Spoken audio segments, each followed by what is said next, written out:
ധർമ്മസ്ഥലയിൽ നിന്നും പുറത്തു വരുന്നത് ഞെട്ടിപ്പിക്കുന്ന വിവരങ്ങളാണ്. 16 വർഷങ്ങൾക്കിടെ നടന്ന 1500-ലധികം അസ്വാഭാവിക മരണങ്ങൾ. 2002-ൽ 104 അസ്വാഭാവിക മരണങ്ങളും 2009-ൽ 96 കേസുകളും 2014-ൽ 110 കേസുകളും റിപ്പോർട്ട് ചെയ്തു. SITയുടെ റിപ്പോർട്ടിലാണ് ഇത് സംബന്ധിച്ചുള്ള വിവരങ്ങൾ. കർണാടക സംസ്ഥാന വനിതാ കമ്മീഷൻ സമർപ്പിച്ച റിപ്പോർട്ടിലാണ് ഞെട്ടിപ്പിക്കുന്ന പരാമർശം. 1998-നും 2014-നും ഇടയിൽ ധർമ്മസ്ഥല, ഉജിരെ മേഖലകൾ റിപ്പോർട്ട് ചെയ്യപ്പെട്ട സ്ത്രീകളുടെ തിരോധാനങ്ങളും അസ്വാഭാവിക മരണങ്ങളും സംബന്ധിച്ച വിവരങ്ങൾ ശേഖരിച്ചിട്ടുണ്ടെന്നും SIയുടെ റിപ്പോർട്ടിൽ പരാമർശിക്കുന്നു. ബംഗളഗുഡയിൽ നടത്തിയ തിരച്ചിലിൽ 7 മനുഷ്യ തലയോട്ടികളും അസ്ഥികൂട അവശിഷ്ടങ്ങളും കണ്ടെടുത്തു. പൊതുജനങ്ങളിൽ നിന്നും ഇരകളുടെ കുടുംബങ്ങളിൽ നിന്നും നേരിട്ട് 73 പരാതികൾ SITക്ക് ലഭിച്ചിട്ടുണ്ടെന്നും വനിതാ കമ്മീഷൻ സമർപ്പിച്ച റിപ്പോർട്ടിൽ വ്യക്തമാക്കുന്നു. KV ബൈജു ചേരുന്നുണ്ട് വിവരങ്ങളുമായി. ബൈജു, ഇത് നേരത്തെ പറഞ്ഞതിനേക്കാൾ വലിയൊരു കണക്ക്, ഞെട്ടിപ്പിക്കുന്ന വിവരങ്ങൾ. 16 വർഷങ്ങൾക്കിടെ നടന്ന 1500-ലധികം അസ്വാഭാവിക മരണങ്ങൾ. 2002 മുതൽ ഉള്ള കാലയളവിൽ, അത് 98 മുതലുള്ള കാലയളവിലാണ് കൂടുതൽ മരണങ്ങൾ റിപ്പോർട്ട് ചെയ്തത്. അതിൽ 2002-ൽ മാത്രം 101 അസ്വാഭാവിക മരണമുണ്ടെന്ന് പറയുന്നു. ഇത് വനിതാ കമ്മീഷനാണോ ഇത് സംബന്ധിച്ചുള്ള റിപ്പോർട്ട് നൽകിയിരിക്കുന്നത്? എന്താണ് ആ റിപ്പോർട്ടിന്റെ ഉള്ളടക്കം?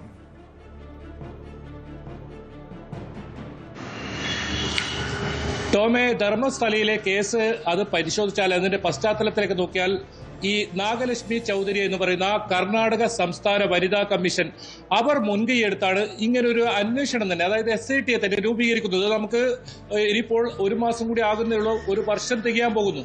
ഈ ഒരു സമയത്ത് ഇതുവരെ വന്നതിൽ ഏറ്റവും ഞെട്ടിപ്പിക്കുന്ന വിവരങ്ങളാണ് ഇപ്പോൾ പുറത്തു വന്നിട്ടുള്ളത്. അതായത് ഈ നാഗലക്ഷ്മി ചൗധരി എന്ന് പറയുന്ന കർണാടക സംസ്ഥാന വനിതാ കമ്മീഷന് സമർപ്പിച്ച റിപ്പോർട്ടിലാണ് ഇതിന്റെ SITയുടെ ഇതുവരെയുള്ള അന്വേഷണവുമായി ബന്ധപ്പെട്ട ഞെട്ടിപ്പിക്കുന്ന വിവരങ്ങളുള്ളത്.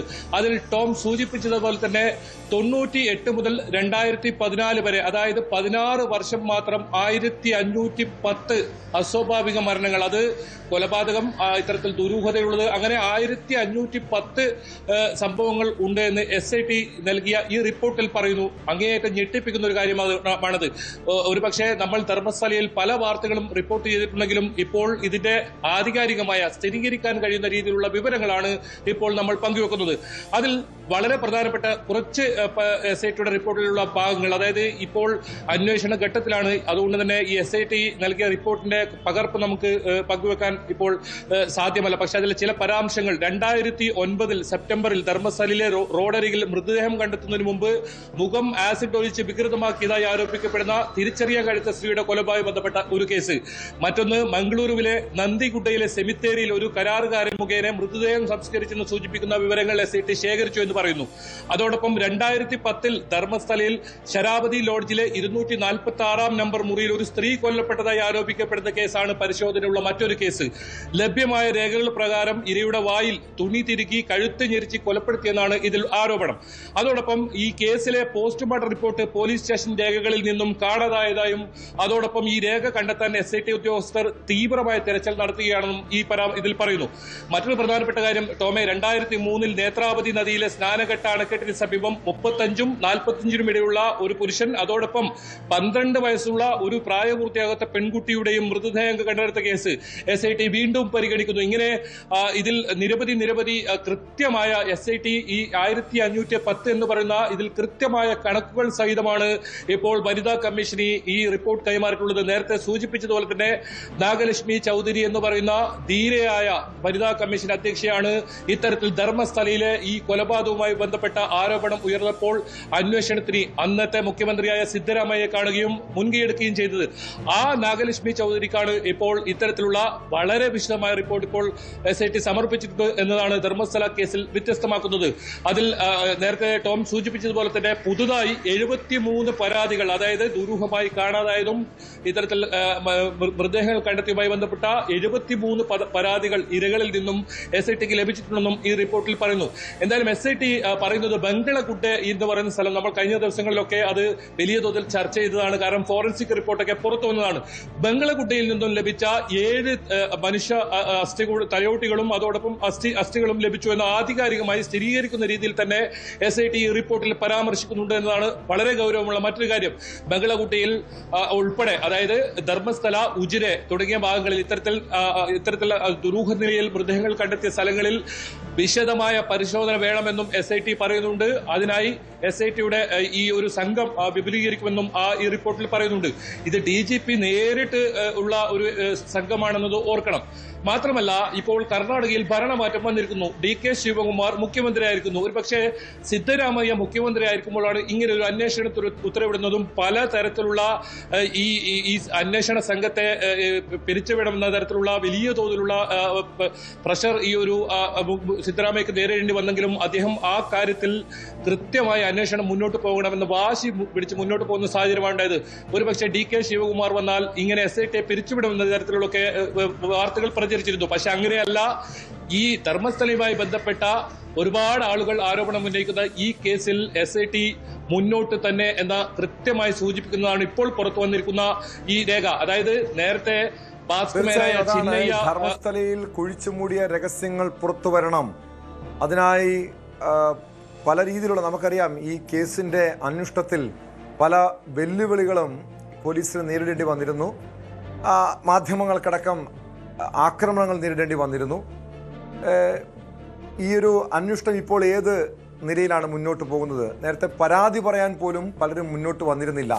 പക്ഷെ 73 പരാതികൾ ഇരകളിൽ നിന്നും പൊതുജനങ്ങളിൽ നിന്നും കിട്ടിയെന്ന് പറയുമ്പോൾ തന്നെ അത് ഈ കേസിന് കൂടുതൽ ബലം നൽകുന്നതല്ലേ? കാരണം അങ്ങനെ അത്രയധികം, അതായത് 1500ഓളം സ്ത്രീകൾ ഉൾപ്പെടെയുള്ളവർ അസ്വാഭാവികമായി അവർ മരിച്ചു എന്ന് പറയുമ്പോഴും പരാതിക്കാരില്ല എന്നായിരുന്നു ഇതുവരെ നമ്മൾ പറഞ്ഞു കേട്ടിരുന്നത്. പക്ഷെ ഇപ്പോൾ പരാതിക്കാരുണ്ട് എന്ന് വ്യക്തമായിരിക്കുന്നു.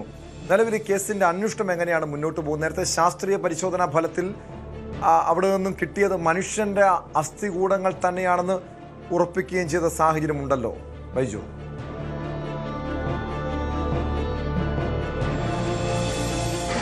തീർച്ചയായും വളരെ പ്രധാനമാണ് ടോമേത്. അതായത് 1510 അസ്വാഭാവിക മരണങ്ങൾ 16 വർഷത്തിനിടയിൽ നടന്ന ആണ് ഇപ്പോൾ അന്വേഷിക്കുന്ന SIT പറയുമ്പോൾ ഇതിൽ പലതിലും SITക്ക് കൃത്യമായ തെളിവുകൾ ലഭിക്കുന്ന സാഹചര്യമുണ്ട്. പക്ഷേ വർഷങ്ങൾക്ക് മുൻപുള്ള പല തെളിവുകളും നശിപ്പിക്കപ്പെട്ട രീതിയിലുണ്ട്.